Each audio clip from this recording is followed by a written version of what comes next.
শুরুতেই বলছি সবাইকে অনেক বেশি সরি, কারণ এই কয়দিন আমি পুরো অসুস্থ ছিলাম আর ঠান্ডা লেগে আমার পুরো গলা ভেঙে গিয়েছিল, যার জন্য তোমাদের পছন্দের কুফরি গল্পটা আমি দিতে পারিনি। আমি এখনো পুরোপুরি সুস্থ হইনি, তোমরা সবাই আমার জন্য দোয়া করো।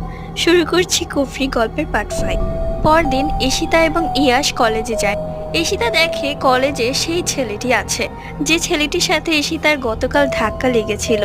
ঈশিতা সেই ছেলেটিকে দেখা মাত্রই রেগে আগুন হয়ে যায় এবং ইয়াশকে বলে, দোস্ত, এই ছেলেটি আমাকে কালকে ধাক্কা মেরেছিল, একটা ইতর ছেলে। তখনই ইয়াশ সেই ছেলেটির কাছে গিয়ে বলে, কে রে ভাই তুই, সমস্যা কি? হ্যাঁ, মেয়ে দেখলে কি মাথা ঠিক থাকে না? তোকে এমন এক চটকনা দিব না, তুই চোখেই দেখতে পারবি না। এবার ছেলেটি তার সানগ্লাসটা নামিয়ে বলে, হু আর ইউ? কলেজে কি নতুন? হ্যাঁ, সিনিয়র ভাইদের সাথে কিভাবে কথা বলতে হয় জানিস না?